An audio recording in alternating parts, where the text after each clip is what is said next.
Team ಇಂಡಿಯಾದಲ್ಲಿ ಸದ್ಯಕ್ಕೆ match turning player ಅಂತ ಯಾರಾದರೂ ಇದ್ರೆ ಅದು one and only Jasprit Bumrah ಮಾತ್ರ. ಪ್ರತಿ ಪಂದ್ಯದಲ್ಲೂ ಕೂಡ ಅವರ ಮೇಲಷ್ಟೇ ನಂಬಿಕೆ ಇಡಬಹುದು. ಬಟ್ ಆಸೀಸ್ ಸರಣಿಯ ಕೊನೆ ಪಂದ್ಯದಲ್ಲಿ ಗಾಯಗೊಂಡಿದ್ದಂತ ಬುಮ್ರಾ ಇದೀಗ England ಸರಣಿಯಿಂದ ಹೊರಬೀಳ್ತಿದ್ದಾರೆ.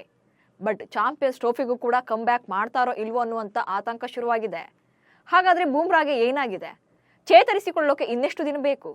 Mohammed Shami complete fit ಆಗ್ತಿದ್ದಾರಾ?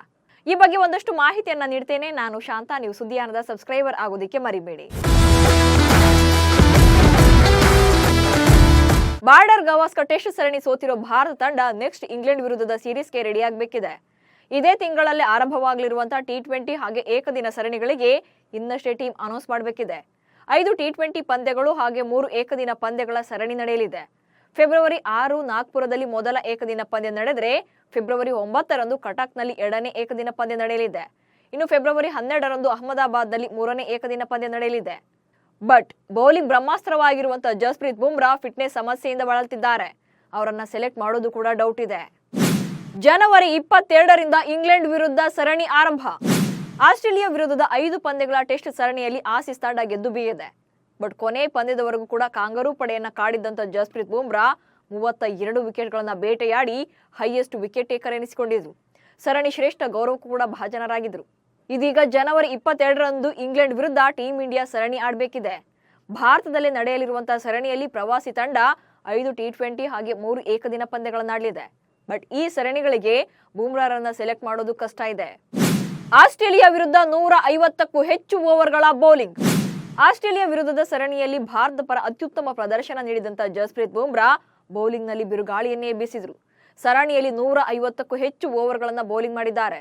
ಸತತವಾಗಿ ಚೆಂಡುಗಳನ್ನ ಎಸೆದ ಕಾರಣ ಅವರಿಗೆ ಬೆನ್ನೋವು ಕಾಣಿಸಿಕೊಂಡಿತ್ತು. ಹೀಗಾಗಿ ಅಂತಿಮ ಟೆಸ್ಟ್ ನ ಪಂದ್ಯದ ಮಧ್ಯದಲ್ಲೇ ಮೈದಾನದಿಂದ ಹೊರ ನಡೆದಿದ್ರು. ಹಾಗೆ ಕೊನೆಯ ಇನ್ನಿಂಗ್ಸ್ ನಲ್ಲಿ ಕಣಕ್ಕಿಳಿದಿರಲಿಲ್ಲ. ಹೆಚ್ಚಿನ ಬೌಲಿಂಗ್ ನಿಂದಾಗಿ ಬೆನ್ನು ನೋವಿಗೆ ಕಾರಣ ಆಗಿತ್ತು. 30 ವರ್ಷದ ವಿಶ್ವದ ನಂಬರ್ 1 ವೇಗಿ ನಿರಂತರ ಸ್ಪೆಲ್ಗಳನ್ನ ಎಸೆದಿದ್ರು. ಒಂದು ಟೈಮಲ್ಲಂತೂ ಬುಮ್ರಾ ಅವರು ನಾಯಕ ರೋಹಿತ್ ಶರ್ಮಾ ಅವರಿಗೆ ಬೌಲಿಂಗ್ ಮಾಡೋಕೆ ಕಷ್ಟ ಆಗ್ತಾ ಇದೆ, ಆಯಾಸ ಆಗ್ತಾ ಇದೆ ಅಂತ ಹೇಳಿಕೊಂಡಿದ್ರು. ಆದ್ರೆ ರೋಹಿತ್ ಬಳಿ ಬೇರೆ ಆಯ್ಕೆ ಇಲ್ಲದೆ ಬುಮ್ರಾರನ್ನೇ ಒಪ್ಪಿಸಿ ಮತ್ತೆ ಬೌಲಿಂಗ್ ಇಳಿಸಿದ್ರು. ಬುಮ್ರಾ ಬ್ರಹ್ಮಾಸ್ತ್ರಕ್ಕೆ ನಡುಗಿದ್ದ ಆಸೀಸ್ ಪ್ಲೇಯರ್ಸ್. ಬ್ಯಾಟಿಂಗ್ ನಲ್ಲಿ ಆಸೀಸ್ ಪಡೆ ಅದ್ಭುತ ಪ್ರದರ್ಶನ ನೀಡಿದ್ರು ಕೂಡ ಬುಮ್ರಾ ಅವರ ಎಸೆತಗಳು ಅವರಿಗೆ ತಲೆನೋವಾಗಿ ಪರಿಣಮಿಸಿತ್ತು. ಯಾಕಂದ್ರೆ ಬುಮ್ರಾರನ್ನ ಹೊರತುಪಡಿಸಿದ್ರೆ ಬೇರೆ ಬೌಲರ್ಗಳು ಆಸ್ಟ್ರೇಲಿಯಾ ತಂಡದ ವಿರುದ್ಧ ಪರಿಣಾಮಕಾರಿಯಾಗಿ ಬೌಲಿಂಗ್ ಮಾಡಿರಲಿಲ್ಲ. ಈ ಸರಣಿಯಲ್ಲಿ ಜಸ್ಪ್ರೀತ್ ಬುಮ್ರಾ 3 ಸಲ 5 ವಿಕೆಟ್ ಪಡೆದ ಸಾಧನೆ ಮಾಡಿದ್ರು. ಇದರ ಜೊತೆಗೆ 76 ರನ್ಗಳಿಗೆ 6 ವಿಕೆಟ್ ಕಬಳಿಸಿದ್ದು ಅವರ ಅತ್ಯುತ್ತಮ ಪ್ರದರ್ಶನ ಆಗಿತ್ತು. ಇದಲ್ಲದೆ ಬುಮ್ರಾ 2 ಪಂದ್ಯಗಳಲ್ಲಿ ಟೀಂ ಇಂಡಿಯಾ ನಾಯಕತ್ವವನ್ನು ಕೂಡ ವಹಿಸಿಕೊಂಡಿದ್ರು.